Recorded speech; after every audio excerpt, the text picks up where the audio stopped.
tal? ¿Cómo le va? Bienvenido a su programa Pensamiento Analítico, el programa en el cual analizamos los temas de la vida cotidiana con un punto de vista psicoanalítico, intentando ver un poco más allá cuáles son las razones inconscientes y la psicodinámica de estas cosas que nos suceden a todos. Muchas gracias una vez más por sus preguntas. Continuamos con esta dinámica en la cual usted me hace preguntas y yo a la mejor de mis capacidades intento contestarle. Recuerde, al final de cada mes, mi productor Adolfo le va poniendo un espacio en la ventanita de comunidad de nuestro canal en donde usted puede expresar sus preguntas, sus dudas, sus comentarios, y yo acá en estos últimos videos que hacemos mes con mes voy a intentar responderle a la mejor de mis capacidades. Nos quedaron bastantes preguntas. Nos dice Víctor, comencemos. ¿Cómo tratar la dismorfia corporal y por qué a veces actuamos indefensos ante situaciones de estrés, aun cuando ya estamos en edad de que nuestra complexión física y mental nos debería ser suficiente para defendernos? Muchas gracias, su contenido es invaluable. Muchas gracias, Víctor.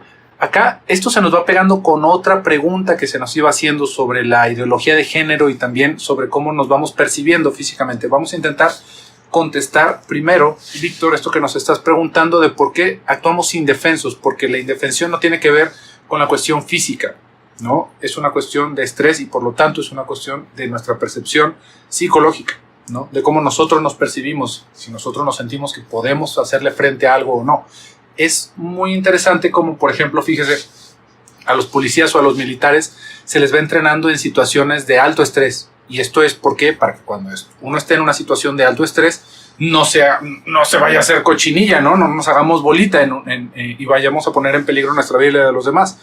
Pero para el resto de las personas que andamos a pie en la calle, ¿no? Y que no estamos viendo situaciones de combate, una situación de que empiecen a sonar tiros, de que empiecen las personas a querernos violentar, siempre nos va a despertar el instinto. Y el instinto es correr o pelear. Y es en ese orden. Primero correr y luego pelear. Cuando tenemos esto volteado y primero nos da por empezar a agredir a las personas, algo malo pasó con nosotros. El instinto más importante que tenemos es de salvaguardar nuestra integridad, porque cuando peleamos, aunque ganemos, vamos a salir golpeados y vamos a poder tener alguna lesión. El instinto más privilegiado que deberíamos de tener es el de correr, ¿no? Y no es que esto esté mal, pues evitar ciertas confrontaciones es importantísimo para nuestra supervivencia. El asunto acá es que eso es en situaciones de violencia física, pero ¿qué pasa con una situación psicológica, ¿no? Cuando alguien está intentando abusar de mí o amedrentarme psicológicamente y yo lo único que tengo es evitarme, ahí estaríamos viendo un problema distinto, ¿no? ¿Por qué? Porque entonces no nos sentimos con la fortaleza, porque note cómo nuestra integridad no está en peligro, ¿no? O sea, no es que alguien nos haya sacado un machete a la mitad de la oficina, sino que mi jefe está queriendo aprovecharse de mí, ¿no? Nosotros nos quedamos con esta sensación de estar indefensos y lo demás, justamente por la percepción que tenemos de la autoridad, por ejemplo, en ese sentido, ¿no? Cuando nuestros padres nos regañan de la misma manera, por eso es que nos empezamos a poner tan ansiosos, porque son figuras de autoridad que han estado ahí durante toda la vida. También con la pareja, de repente le vamos otorgando ese tipo de lugares. Pero esto tiene que ver más con nuestra fuerza yoica, ¿no? Que no es una palabra que me encanta utilizar, pero esto tiene que ver con qué tan estructurados y qué tan fuertes estamos en nuestra personalidad.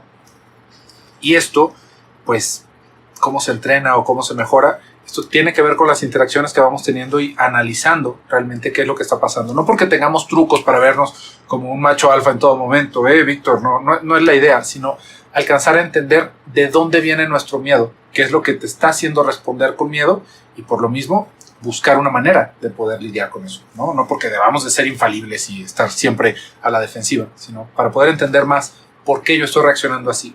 No nos dijiste una situación en específico, ¿no? Pero me imagino yo bastantes.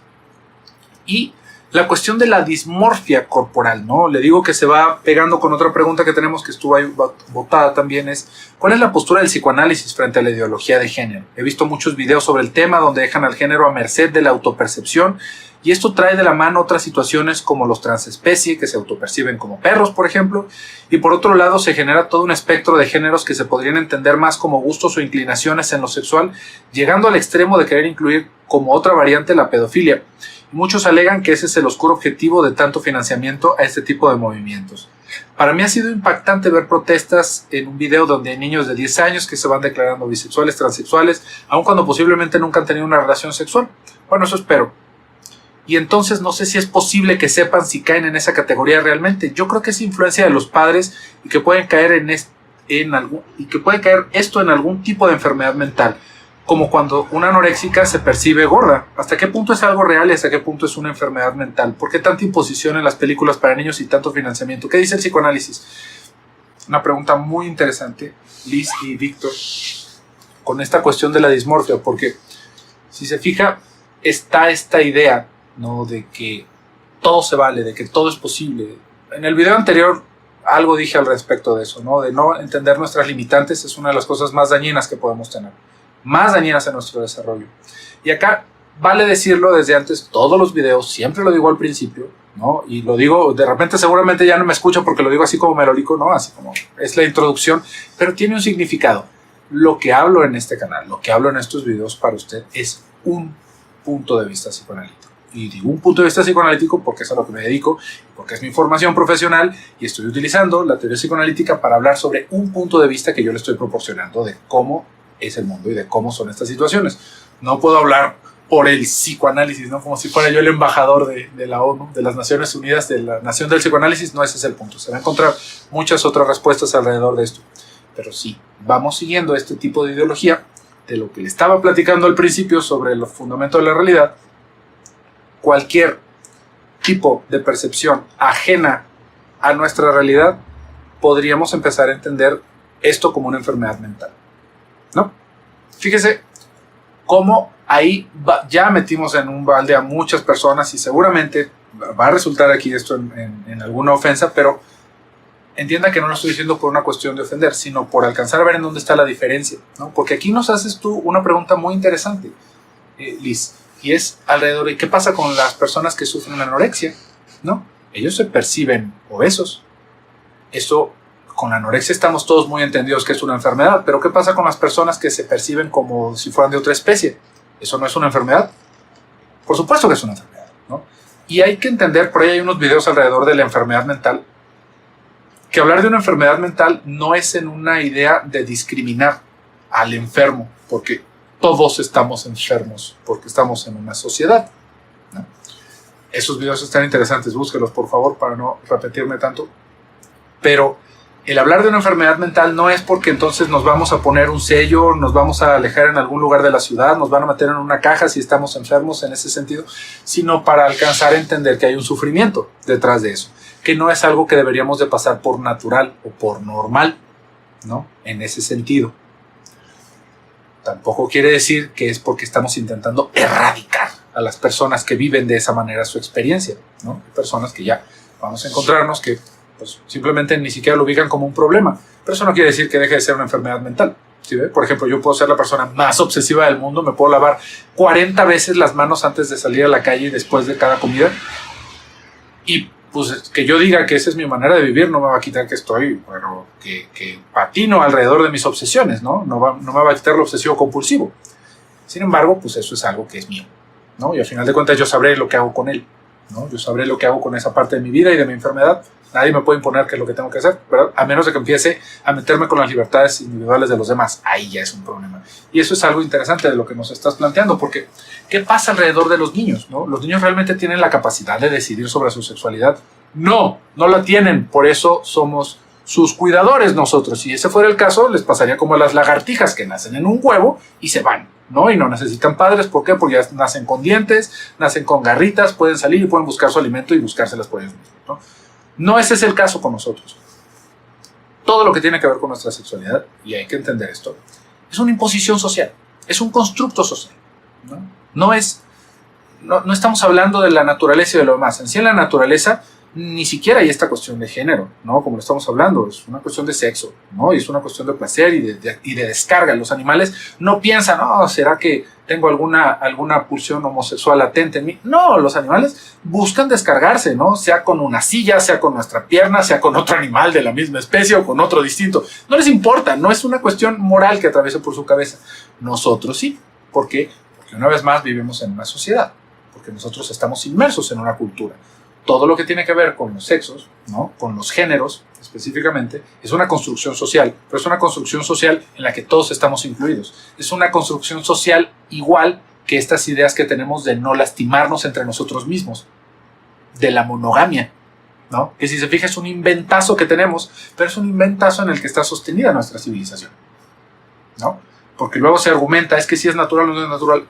Los niños, lo que nos va determinando en nuestra sexualidad es principalmente procesos de identificación. Esto ya lo he hablado en otros videos, por ahí hay un video sobre la asexualidad, por ejemplo. Me parece que es un video que ahí fue medio controvertido porque vieron muchas personas que se sintieron ofendidas personalmente, pero todo esto tiene que ver con una cuestión de identificaciones, ¿no? No es que uno no nace siendo hombre, uno nace macho o uno nace hembra, pero hombre o mujer es una cuestión que se nos educa de esa manera, ¿no? Y uno podría decir, bueno, entonces, ¿por qué la homosexualidad? También hemos hablado de eso. También tiene que ver con el deseo de los padres, pero no es una cosa tan transparente, ¿no? Así como, yo quisiera tener un hijo homosexual, entonces sale homosexual, entonces yo quiero tener un hijo que sea heterosexual y sale heterosexual. No funciona de esa manera, no es una cuestión tan lineal, pero tiene que ver con las figuras de identificación que tenemos en casa. Cuando esto todavía va más para allá, y si se fija, tiene que ver ya con una cuestión corporal, ¿no? Ya es un pleito, no con mis deseos. Cuando estamos hablando sobre la sexualidad, tiene que ver con mis deseos, con lo que yo encuentro atractivo, ¿no? Tal vez siendo mujer encuentro atractivas a otras mujeres. Eso es una cuestión del deseo, ¿no? Y podríamos decir que ahí hubo un proceso de identificación que llevó a eso, sí, por supuesto, ¿no? Pero fíjese cómo es muy distinto el tipo de problemática que se puede vivir de esa manera y cómo sentir que yo realmente soy un perro, ¿no? Y que entonces debería de relacionarme con perros. Si se fija, ya es un conflicto con la realidad, ¿no? O de que yo estoy en un cuerpo que no me pertenece, ¿no? O como si yo tengo un trastorno alimenticio y yo me estoy viendo obeso aunque no lo esté. Eso ya es un conflicto con la realidad y por supuesto que, así como todo lo demás que estamos hablando, que tiene que ver con una enfermedad mental, pero resulta ser todavía más grave por el tipo de afectaciones que se tienen en las capacidades de socializar, en nuestras capacidades de disfrutar. ¿Por qué? Porque el obstáculo está puesto en esa parte de la realidad, ¿sí ve? Entonces, no es algo que deberíamos simplemente de pensar, es la cosa más natural. Hay un movimiento alrededor de todo esto, justamente porque creo que nace de un fin noble, ¿no? Que tiene que ver con cómo van viviendo todas las personas su experiencia y su vida, ¿no? Hay muchas personas que podríamos pensarlo en lo homosexual, ¿no?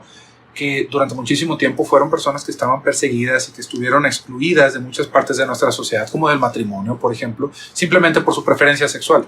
Y es una aberración, ¿no? El pensar que podemos excluir a ese tipo de personas, ¿no? Por sus preferencias sexuales, de cavernícolas. O sea, ¿a quién se le ocurre que tú no tienes los mismos derechos que yo porque no te gusta tener relaciones sexuales como a mí? Es una estupidez de todos los colores que lo pudiéramos decir, ¿no? O sea, no hay forma. Pero, si se fija, esto tiene que ver también con una cuestión represiva alrededor de nuestros propios deseos y de lo que nosotros encontramos prohibido, ¿no? Pero en un afán de intentar ecualizar esto, de poder entender que la experiencia de las personas es distinta, ¿no? Que no todos vamos a estar iguales y que no deberíamos de estar iguales, es imposible, ¿no? Pues se empieza a desbalagar, ¿no? Se empieza a desbalagar y entonces ya vamos a tener todo un movimiento alrededor de que entonces hay 4,000 sexos y 8,000 identidades sexuales y no va por ese lado, ¿no? Definitivamente, ¿por qué? Porque estamos dejando muchas personas y niños pues sin la atención necesaria, ¿no? Pensando que estamos ayudando a su desarrollo cuando realmente lo que estamos haciendo es fomentando una deformación, ¿no? Y no porque digamos, es que hay una manera buena y una manera mala de hacer las cosas, sino porque no se le está dando una contención a esa persona. Ese es el punto, ¿no? Es así como, tú decides, imagínese que usted le hubieran dicho, ¿cómo me llamo? Como tú quieras. Tú eres libre de llamarte como quieras, ¿no? Por ahí hay una película que hace un chiste de esto, de Adam Sandler, y el niño decía ponerse Frankenstein, ¿no? Y en el momento da risa, pero no puede decir, qué cosa tan horrible que no lo nombren a uno, ¿no? Que no haya alguien que te haya deseado y te diga, tú te llamas así, de esta manera, ¿no? Uno podría decir, qué impositivo y qué autoritario, pero eso tiene que ver con el deseo, otra vez, ¿no? Entonces, fíjese cómo esta cuestión, ahí sí tendríamos que ver, ¿y dónde está la diferencia? Cuando hay un conflicto con la realidad. Cuando el conflicto es con la realidad, ya estamos hablando de algo que no deberíamos de estar sosteniendo como si fuera saludable, ¿no? No hay sentido de eso. Pero, aún así, hay muchas personas que este tipo de cosas, evidentemente como estamos hablando de la identidad de alguien, no van a dejar de sentirse ofendidos. Y nótese que lo estoy hablando con el mayor de los respetos, ¿no? Y entendiéndolo como un profesional de la salud. No es que yo esté diciéndole aquí de banqueta si a mí me parece bien eso o me parece mal eso. Le estoy hablando alrededor de la cuestión clínica, ¿no? No de mi idea de lo que debería de ser el mundo, sino que son personas, imagínese ese niño, ¿no? Que dice, es que yo soy tal género, o yo me identifico de tal género, y vemos un niño de 8 años, ¿no? Todavía limpiándose los mocos con la camisa, ¿no? No, niño, no sabes qué eres, ¿no? Todavía no sabes qué es lo que te depara el mundo y tus padres no te están dando el apoyo necesario, solamente están intentando validar su manera de ver el mundo a través de la forma en la que te están criando. Y eso, la mayoría de los padres lo hacen, pero hay que ver hasta dónde llegamos con eso, ¿no? Esto es algo, pues, difícil de hablar, pero espero que se pueda entender que estamos hablando entre adultos, por favor, ¿no? Ese es el asunto. ¿Y cómo se trata? Pues esto no hay otra forma más que buscar una atención psicoterapéutica. También esta cuestión de la dismorfia, fíjese, hay una idea de que uno por ejemplo, cuando hay este tipo de trastornos alimenticios, hay una idea de que la gente se ve obesa en los espejos. Y esto es algo bien interesante y bien importante de mencionar, porque no es una alucinación, sino una cuestión, un proceso de despersonalización. Por ejemplo, yo me veo en el espejo y me veo este rollito de carne. Tal vez yo soy una persona delgada, ¿no? Si lo piensan, pero toda mi atención se va a fijar en ese rollito de carne. Y esos rollitos de carne los vamos a tener todos. ¿Por qué? Pues porque estamos hechos de carnita, ¿no? O sea, no hay forma de que no seamos aguaditos en algún lado de nuestro cuerpo. Pero toda mi atención y mi enfermedad y mi angustia se va a centrar en eso. No quiere decir que yo me vea enorme, ¿no? Que me vea así como un hombre de malvavisco, como el hombre Michelin, sino que toda mi atención se centra en eso. Y sobre eso me estoy justificando el decir, ya no debería de comer. Realmente no es una cuestión nada más de lo corporal, sino todo lo que tiene que ver con la alimentación, ¿no? Con toda la representación que hay de la alimentación. Entonces, ese es el asunto. ¿Cómo se trata una dismorfia corporal? Si se fija, es nada más un síntoma de un padecimiento mucho más profundo que tiene que ver con esos procesos de despersonalización y con un pleito con la realidad. Y eso mismo, con la pregunta que nos estaba haciendo Liz, lo podemos ver en muchos de estos acomodos alrededor de la sexualidad. Entonces, no hay que echarlo en un saco de que sí, que padre la diversidad. No, que realmente tiene que ver con una cuestión de sufrimiento y que deberíamos de estarle poniendo atención y atención profesional, ¿no? Tenemos más preguntas, ¿no? Se nos fue tiempo con esto, pero realmente es una cuestión muy importante. También nos dice Ana, ¿por qué no sabemos perdonarnos? Ana, porque nosotros fuimos cómplices de nuestros errores, ¿no? O sea, fíjese qué es lo curioso. Por ahí hay una serie de videos sobre el perdón, que si usted los busca en la lista de reproducción, seguro se los topa y fueron videos populares, así que seguramente quedaron bien en el camino. Pero ¿por qué no nos podemos perdonar? Porque nosotros quisimos cometer esos errores. Esto es como una manera breve de poderlo decir, pero imaginemos que yo, por ejemplo, en algún momento decidí buscar una relación diferente, ¿no? A la que yo tengo. Que yo ya estaba relacionado con alguien y dije, voy a buscar tener una relación diferente con alguien más. Y me voy a esa otra relación, arruino mi relación que tengo en este momento, y cuando me voy y se arruina todo, me doy cuenta de que pues no estaba mejor la opción, ¿no? Y buscamos regresar y esa persona de una o de otra manera nos da cabida de nuevo en su vida y nosotros nos sentimos increíblemente culpables por el daño que le hicimos, ¿no? Y uno podría decir, ¿por qué no me perdono si ya esta otra persona me perdonó? Pues porque nosotros queríamos hacer eso, ¿no? O sea, ahora nos está matando la culpa porque la otra persona tuvo compasión de nosotros, ¿no? Porque la otra persona se mostró más caritativa, volvió a darnos entrada y puede que nos diga que no pasa nada, quién sabe cómo haya sido el acomodo, pero yo no me puedo perdonar ese error. Pues no me lo puedo perdonar porque no fue un error, porque fue algo que yo hice porque quería, ¿no? Y esto lo podríamos ver. ¿Por qué no me puedo perdonar no haberle puesto tanta atención a mis hijos, ¿no? Cuando eran pequeños? Pues porque no quería ponerle atención a mis hijos. ¿Por qué me voy a perdonar? O sea, si yo soy cómplice de eso. Eso es a lo que me refiero. Y aún así podemos vivir con culpa, ¿no? Porque hay una parte de nosotros superyoica que nos está diciendo, esto que hiciste está mal. Pero también hay otra parte de nosotros que se la pasó muy bien haciendo eso mal, ¿no? Por lo tanto, es un conflicto de intereses en nuestras instancias psíquicas y no nos podemos perdonar. No lo podemos tramitar como esa idea de perdón, ¿no? Porque al final de cuentas nosotros también quisimos hacer eso. Y vamos a ver qué más tenemos. Nos dice María Isabel. Nivel de felicidad según tu progreso económico que se obtenga. ¿Cómo lidiar con la tristeza cuando se ha logrado poco económicamente hablando? Ya no quiero sentirme perdedora o poco afortunada. María Isabel, muchas gracias por tu pregunta. También fue muy votada. Hay una cuestión interesante en darnos cuenta de que realmente gran parte de nuestro sufrimiento tiene que ver con las expectativas que tenemos, ¿no? Con cómo nosotros vamos visualizándonos que deberíamos de tener éxito. Y es algo que se va haciendo cada vez más complejo mientras crecemos y que se va pervirtiendo esa idea mientras crecemos. Porque si se fija, cuando somos pequeñitos uno podría decir, mira nada más la felicidad de los niños, ¿no? ¿Quién la tendría? Nada más los niños, porque los niños son ignorantes de un montón de cosas que de grandes vamos entendiendo y que nos llenan de ansiedad. Pero fíjese cómo un niño, parte de su felicidad es el sorprenderse de las cosas, ¿no? El encontrar algo debajo de una piedra, el que le llegue una moneda después de que se le cayó un diente, en el que le traigan un pastel el día de su cumpleaños. Es esa capacidad de sorprendernos y la expectativa que se va teniendo. Vemos también niños que están amargados desde que son niños. ¿Por qué? Porque los podrimos con las cosas, ¿no? Los podrimos con las cosas. Si en mi cumpleaños anterior me regalaron la consola última generación, pues entonces en Navidad, ¿qué me van a regalar, ¿no? O en mi siguiente cumpleaños debe de ser algo todavía más grande, más espléndido. Y si no llega, pues el niño frustrado, ¿no? Y nos va a hacer berrinche y no va a apreciar lo que tiene. Esto es algo muy similar a lo que vemos en los adultos cuando nos acabamos frustrando. Porque tendríamos que pensar que nuestra felicidad sí está ligada en muchos sentidos a nuestra capacidad de generar ingresos, pero no como lo estamos imaginando que todos deberíamos de ser millonarios. Parte de nuestra felicidad está en que nos sintamos seguros, que tengamos la seguridad de que vamos a tener casa, de que vamos a tener comida, de que nos podemos dar ciertos gustos. No de que tengamos dinero para darnos gustos infinitos. Eso no sabe el daño que nos hace, ¿no? Al contrario de lo que usted puede estar pensando. Pero esa seguridad no es algo que necesitemos millones y millones de dineros, ¿no? No sé dónde vive usted, ¿no? De su moneda para tenerlo. Sino que más bien nos vamos arruinando la experiencia pensando que nada de lo que hacemos es suficiente.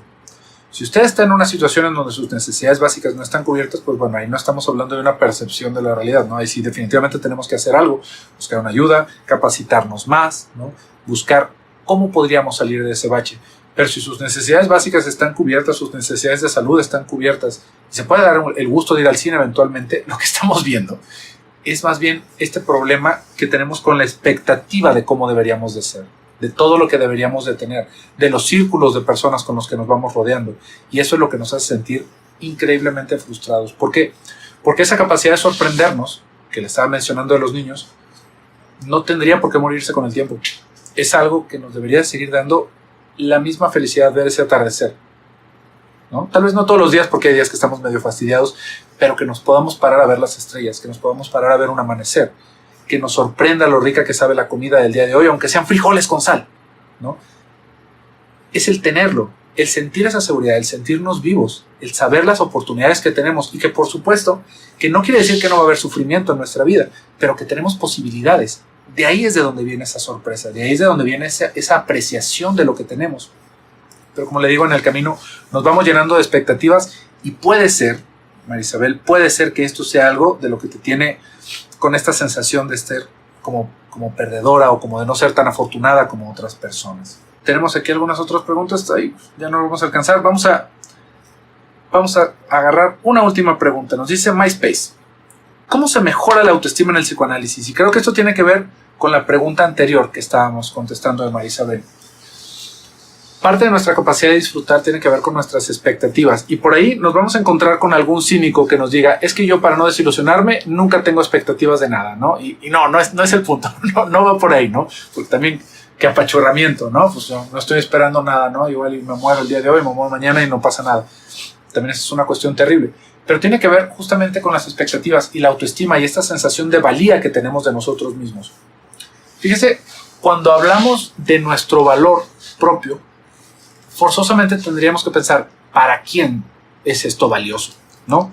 Por ejemplo, si yo trabajo 16 horas al día, soy valiosísimo para mi empleador, ¿no? Pero no soy nada valioso por ejemplo, para mi pareja. ¿Por qué? Pues porque no me ve más que dormido, ¿no? Allá no tengo ningún valor. Por un lado, estamos dándonos cuenta de cómo tiene que ver con la expectativa que tienen las personas de nosotros.